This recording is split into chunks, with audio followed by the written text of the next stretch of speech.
जय श्री कृष्णा दोस्तों। हिंदू पुराणों में कर्मों के बारे में भी विस्तार से बताया गया है कि इंसान अपनी पूरी जिंदगी में जो भी धर्म कर्म करता है तो उसका फल उसको इस जन्म में और अगले जन्म में भी मिलता है। अच्छे कर्मों का अच्छा फल, बुरे कर्मों का बुरा फल। एक बार ऐसे ही नारद मुनि के मन में धर्म कर्म से मिलने वाले परिणामों को लेकर मन में अलग अलग प्रकार के विचार आने लगे। तब वह अपने यह विचार लेकर ब्रह्मा जी के पास पहुँचे। नारद जी ब्रह्मा जी के सामने अपने विचार प्रकट करते हुए बोले, हे परमपिता ब्रह्मा जी, इंसान के द्वारा किए गए दान का फल उसे धरती पर और मरने के बाद किस रूप में मिलता है। तब ब्रह्मा जी नारद जी के इन सवालों को उत्तर देते हुए बोलते हैं कि नारद, जब इंसान बिना किसी लालच भाव से हमेशा के लिए किसी को कुछ देकर उसकी सहायता करता है तो इसे दान कहा जाता है। यह दान कई प्रकार के होते हैं, कई रूप में होते हैं।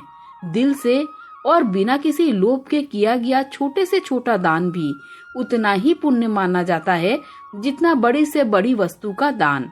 रही बात इस दान के फल की, तो उसका फल उसके मरने से पहले और मरने के बाद दोनों अवस्थाओं में मिलता है। सबसे पहले यह जान लो कि मरने के बाद कैसे दान का फल मिलता है। मरने के बाद इंसान की आत्मा को यमलोक के दूत जिस रास्ते से यमलोक ले जाते हैं वह रास्ते दो प्रकार के होते हैं। एक बेहद सुकून भरा, आरामदायक, जो कि अच्छी और महान आत्माओं के लिए होता है। दूसरा रास्ता बेहद कठिन होता है।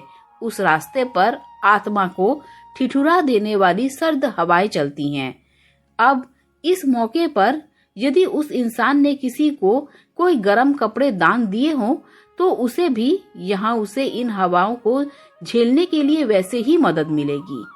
ठीक इसी प्रकार यदि इस इंसान ने किसी भूखे को खाना खिलाकर या फिर किसी फकीर को अन्न दान दिया होगा तो इसे यहाँ भी भोजन मिल जाएगा। इस प्रकार इंसान का दान उसे मरने के बाद भी मदद के रूप में रास्ते में मिलता है। श्रीमद् भागवत गीता में लिखा है कि इसी प्रकार दूसरों की निस्वार्थ भाव से सेवा की गई सेवा सदैव आपके जीवन में फलदायी सिद्ध होती है। इसी सच्ची सेवा भावना के बदले में दूसरों के मुंह से निकली हुई दुआ, प्रार्थना, आशीर्वाद आपके जीवन के दुख दूर कर देती है, बल्कि आपके लिए स्वर्ग के रास्ते तक खोल देती है। ब्रह्मा जी नारद जी को इसी पर एक कहानी सुनाते हैं। बहुत पहले की बात है। एक बार भगवान शिव की नगरी कही जाने वाली काशी में एक राजा राज करता था। राजा बड़ा ही धार्मिक स्वभाव का था। उसे आध्यात्मिक ज्ञान में बड़ी रुचि थी। एक दिन राजा के मन में सवाल आया कि किसी भी इंसान को मरने के तुरंत पहले और बाद में उसके शरीर के साथ क्या होता है। क्या सच में शरीर में कोई आत्मा होती है? यदि हाँ, तो वो आत्मा कहाँ जाती है? क्या होता है आत्मा के साथ? अब राजा अपने इन सवालों को अगले दिन अपने दरबार में उपस्थित सभी लोगों के सामने रखता है। राजा का यह सवाल सुनते ही राज दरबार में उपस्थित राजा के सभी मंत्री और विद्वान निरुत्तर हो जाते हैं। यानी कोई भी राजा के सवालों का सही जवाब नहीं दे पाता है। काफी देर सोच विचार करने के बाद राजा दरबार में ऐसा ऐलान करते हैं कि मेरे सारे राज्य में यह ढिंढोरा पिटवा दिया जाए कि जो आदमी कब्र में मुर्दे के समान लेटकर रात भर कब्र में मरने के बाद होने वाली सभी क्रियाओं के बारे में बताएगा, उसे 500 सोने की मोहरें भेंट दी जाएंगी। राजा के आदेश अनुसार सारे राज्य में ढिंढोरा पिटवा दिया गया। उसी राज्य में एक बहुत ही कंजूस और लालची इंसान रहता था जो धन के लिए कुछ भी कर सकता था। ढिंढोरा पीट रहे लोगों की आवाज और बातें जब इस लालची और कंजूस आदमी के कानों में घुसी तो तुरंत भागता हुआ धन की लालच में राजा के पास पहुंच जाता है और बोलता है, मैं रात भर कब्र में लेटने को तैयार हूँ। फिर राजा ने अपने नौकरों को आदेश दिया, इस आदमी के लिए अर्थी सजाई जाए। फिर अर्थी सजाई जाती है। सब लोग उस आदमी को लेकर जाते हैं। रास्ते में एक भिखारी उस आदमी का पीछा करने लगता है।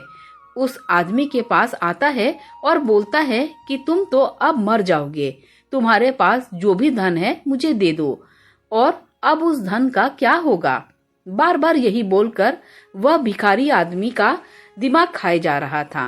कंजूस के बार बार मना करने पर भी भिखारी ने उस कंजूस आदमी का पीछा नहीं छोड़ा और बार बार पैसा मांगने की रट लगाए जा रहा था। आखिर कंजूस एकदम परेशान हो गया तो उसने कब्रिस्तान में पड़े बादाम के छिलकों के एक ढेर में से मुट्ठी भर छिलके उठाए और उस फकीर को दे दिए। भिखारी वहां से चला गया। बाद में कंजूस को एक कब्र में एक मुर्दे के साथ लेटा दिया गया और ऊपर से पूरी कब्र बंद कर दी गई। कब्र में बस एक छोटा सा छेद सिर की तरफ इस आशा के साथ कर दिया गया कि यह इससे सांस लेता रहे और अगली सुबह राजा को मरने के बाद का पूरा हाल सुनाए। सभी लोग कंजूस को उस कब्र में लिटा कर चले गए। रात होने पर एक सांप कब्र पर आया और छेद देखकर उसमें घुसने का प्रयत्न करने लगा। कब्र में इस प्रकार की हलचल को देख कंजूस समझ गया कि यह तो सांप है। कंजूस घबरा जाता है। इधर सांप जैसे ही कब्र में घुसने की कोशिश करता है तो उस कब्र में बादाम के काफी सारे छिलके सांप के रास्ते का एक रुकावट बनकर फंस जाते हैं। सांप आगे नहीं बढ़ पाता, यानी कब्र के अंदर घुस नहीं पाता। सांप बहुत प्रयत्न करने के बाद जब वापस चला जाता है तो कंजूस आदमी राहत की सांस लेता है। तभी कंजूस आदमी यह सोचता है कि सांप अंदर क्यों नहीं आ सका।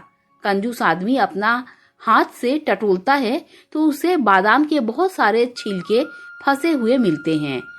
उसी समय कंजूस आदमी का दिमाग चकरा जाता है। इसी छिलकों की वजह से आज मेरी जान बची है। शायद यह मेरे उस दान का परिणाम है जो मैंने उस भिखारी को दिए थे।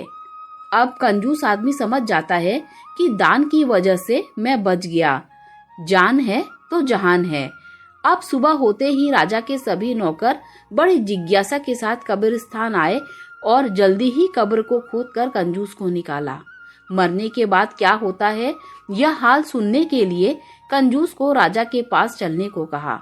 कंजूस ने राजा के नौकरों की बात को अनसुना कर दिया और तुरंत भागकर पहले अपने घर गया और अपना सारा धन निकालकर सभी गांव के लोगों और भिखारियों में बांट दिया। कंजूस की इस हरकत और दयालुता को देखकर सब लोग हैरान थे। इसके बाद अंत में कंजूस को राज दरबार में पूरा हाल सुनाने के लिए राजा के सामने पेश किया गया।